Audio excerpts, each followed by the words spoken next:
అందరికీ నమస్తే అండి. మన దేశానికి స్వాతంత్రం వచ్చి 79 ఏళ్ళు దాటి 80వ సంవత్సరంలోకి అడుగు పెడుతున్నాం. సో 80వ స్వాతంత్ర దినోత్సవం ఈరోజు.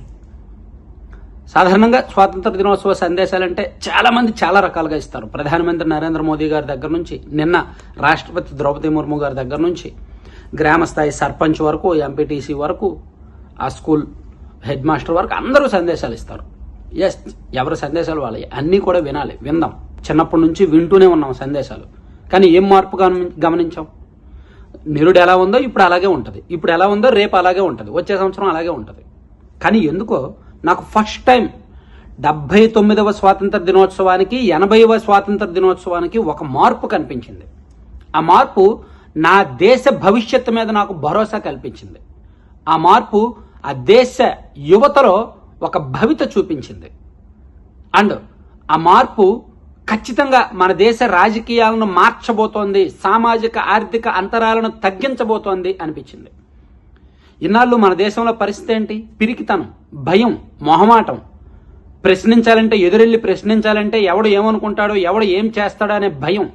ఎందుకు పక్కింటోడో ఎదురింటోడో ప్రశ్నిస్తాడులే, మనం ఇప్పుడు అంతా బాగుంటే మనం వెళ్ళి మాట కొలుపుదాం అనే ఒక రకమైన మొహమాటం, భయం, పిరికితనం. సో దాన్ని అధిగమిస్తున్నామేమో అనే ఒక నమ్మకం నాకు కలిగింది ఫస్ట్ టైం ఈ సంవత్సరంలో. ఎందుకంటే మన దేశంలో విపరీతమైన కులాంతరాలంటే ఓసీలు, ఎస్సీలు, బీసీలు కాదు. బీసీల్లోనే ఉపకులాలు ఉన్నాయి. బీసీల్లోనే బీసీలకు పడదు, ఒకరి మీద ఒకరికి పెత్తనం. అండ్ ఒకే కుల వృత్తిని నమ్ముకున్న రెండు వర్గాలకు కూడా పడదు. తెలుసా? చాలా ప్రాక్టికల్గా నేను ఫ్యాక్ట్స్ చెప్తున్నా.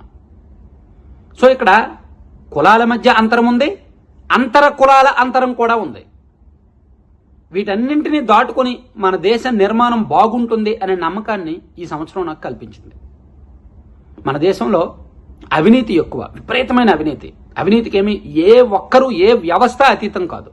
న్యాయ వ్యవస్థ మొదలుకొని, కార్యనిర్వాహక వ్యవస్థ మొదలుకొని, శాసన వ్యవస్థ మొదలుకొని, సామాన్యుడు కూడా అవకాశం ఉంటే ప్రతి ఒక్కడూ కూడా అవినీతి చేయడానికి ఎవడూ వెనుకడుగు వేయడు.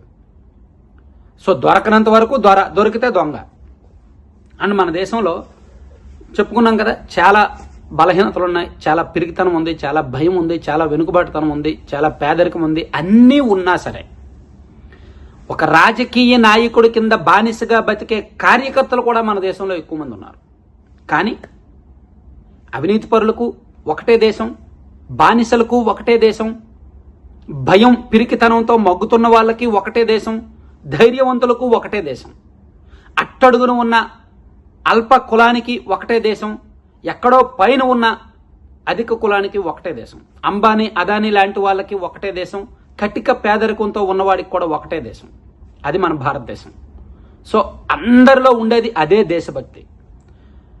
సో అందుకే ఆగస్టు 15 వచ్చినా, జనవరి 26 వచ్చినా మన దేశం గుండెల్లో ఒక వైబ్ క్రియేట్ అవుద్ది. ఆ వైబ్ మన మిత్రులకు స్వాతంత్ర దినోత్సవ శుభాకాంక్షలు చెప్పే వరకు వదిలిపెట్టదు. ఆ వైబ్ మన మొబైల్లో శుభాకాంక్షల స్టేటస్ పెట్టే వరకు వదిలిపెట్టదు. అయితే ఈ 79 ఏళ్ళు ఒకలా గడిచాయి. కానీ ఇప్పుడు మనం జెన్ జెడ్ తరంలో ఉన్నాం.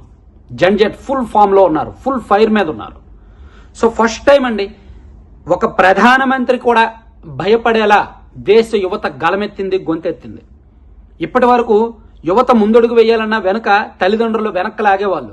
వద్దు, కేసులు పెడతారు, ఇబ్బంది పెడతారు, ఫ్యూచర్ పాడైపోద్ది అని.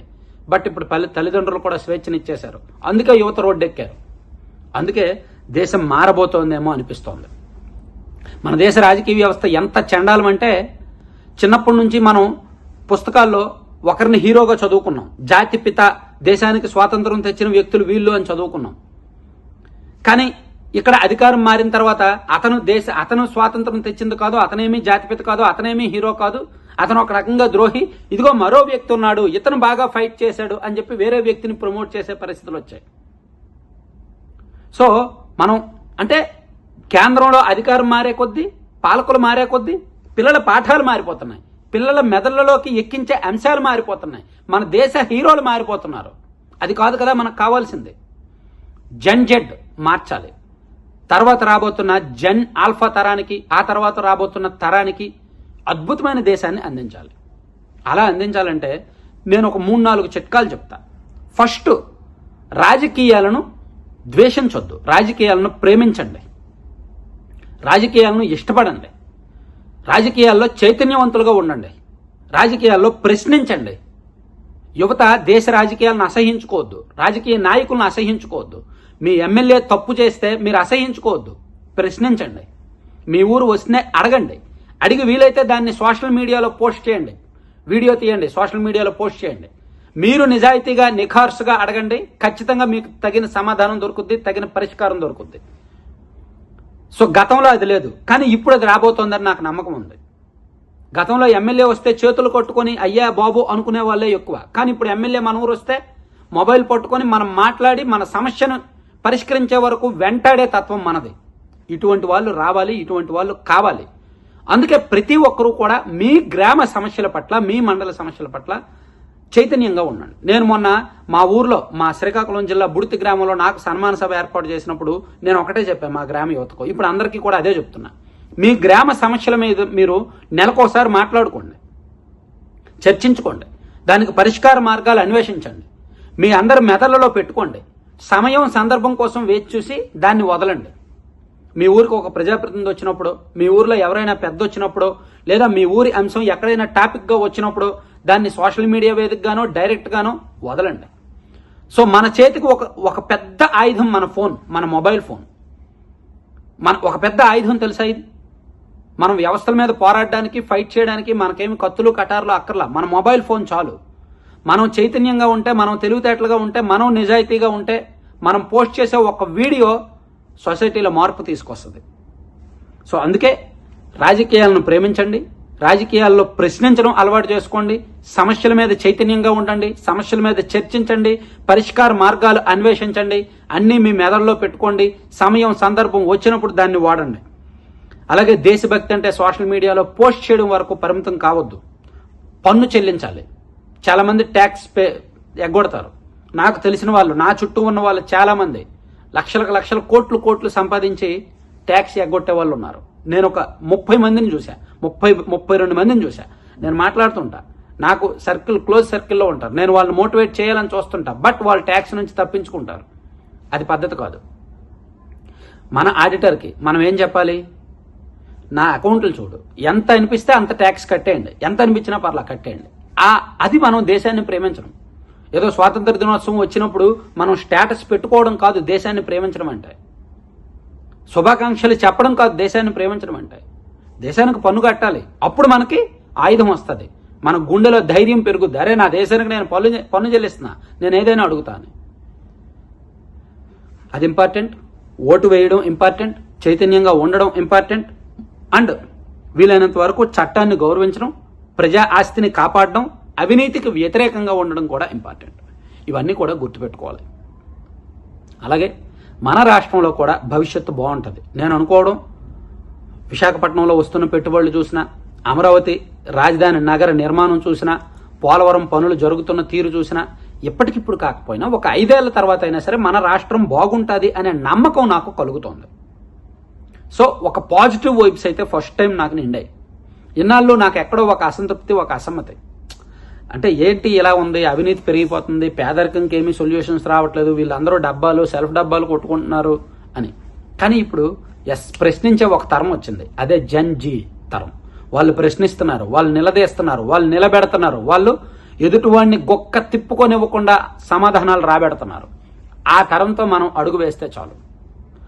జన్జీ తరానికి పైన ఉన్న మనం కావచ్చు, నెక్స్ట్ రాబోతున్న జన్ ఆల్ఫా వాళ్ళు కావచ్చు, జన్జీని ఫాలో అయితే చాలు. అయితే తప్పులను కూడా సరిదిద్దాలి, వాళ్ళు ఏమైనా తప్పటడుగులు వేస్తే సరిదిద్దాలి.